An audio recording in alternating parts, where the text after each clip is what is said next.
So today is day number 4, and today I'm supposed to talk about worst experiences. I think I'm lucky, and I can say that me just coming out was probably my worst experience. Um, I'm really lucky in that sense that nothing worse has happened. I mean, I don't know. So anyone who knows me or probably has followed me and actually paid attention to me already knows all about that, but I guess I'll say it again. So me coming out was pretty much forced out. So my whole family is really religious. I have uncles and I have a lot of more family that are actual pastors, and then I have my mother who's a worship director, which is pretty high up if you're not religious. Um, Not high up, but she's like in view of everyone.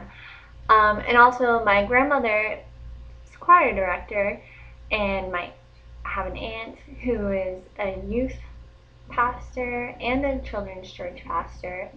I myself was I was a youth I was like a youth worship leader.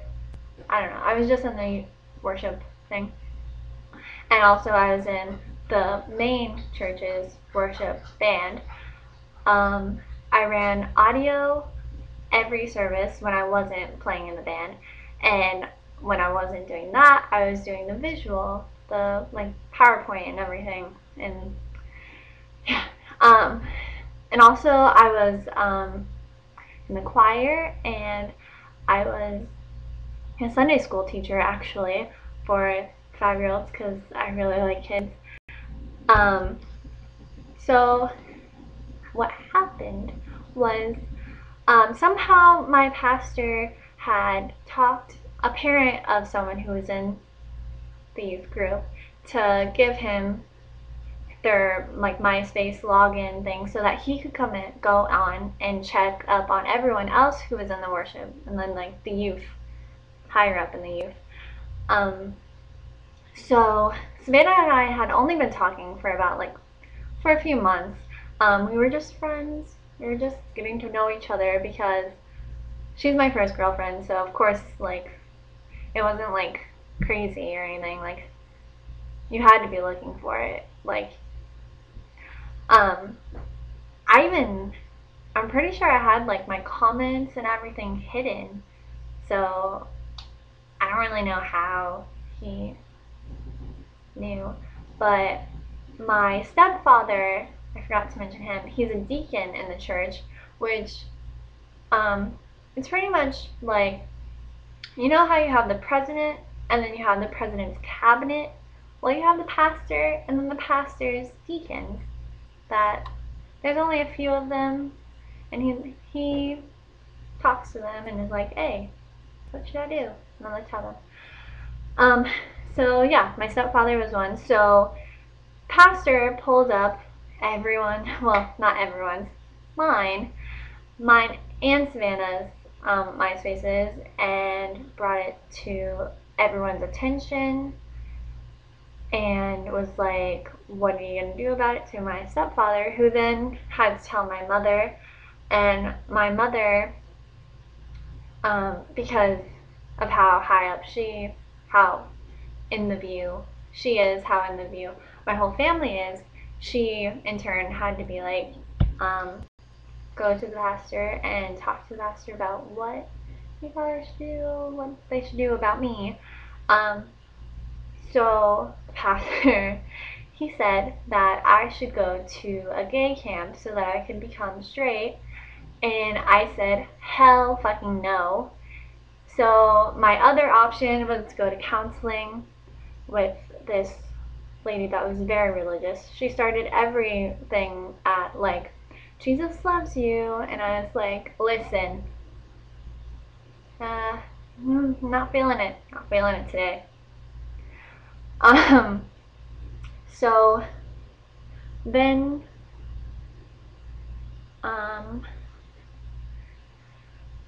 it was really hard because I was basically exiled from everything. I was everyone knew why I wasn't in anything anymore, like why I wasn't in the choir, why I wasn't on stage, why I wasn't teaching their kids Sunday school. They all knew. And um, the worst thing I think probably was that a lot of even when I go home still, a lot of people are like, they just stare at me like they're just like intrigued, like as to why I chose this, I guess. I don't know. But pretty much the hardest thing was having to tell my grandfather, because my mother didn't want to tell him. He just wanted me to tell him. And so I had to go up to him and be like, I'm sorry, but I can't run the audio or the visual anymore. And it's really hard because I didn't know how to like tell him like the reason why I'm not allowed to, because the church knows I'm gay. Um, so I just felt like a huge disappointment. And like I'm really close to my grandfather. Like even now, like I don't see him for like as much as I wish that I did. Like I see him like once a month tops. But he's pretty much like my father figure, because my dad wasn't there. My stepfather, not really close to him. But so it was really hard, like disappointing him. Everyone else, I was fine with being like, yeah, whatever. But him, I was just like, do I have to tell him? Like, um, and surprisingly, he's one of the nicest people to Savannah. The nicest people in my family. That's like he actually like makes conversation with her, which I fucking love, because it's just really sweet. Um, yeah, that's the hardest thing. Oh, and then because of all the church stuff, I wasn't allowed. Like I was cut off from TV, internet, everything, because my mother is horrible like that. So I didn't get to talk to Savannah for months, and I couldn't like tell her why either. So it was just really hard, like being like, did, did you forget about me? Like, yeah, it was. It's just really hard. It's a really hard experience. I hope no one else has to go through that. That's all I'm gonna say.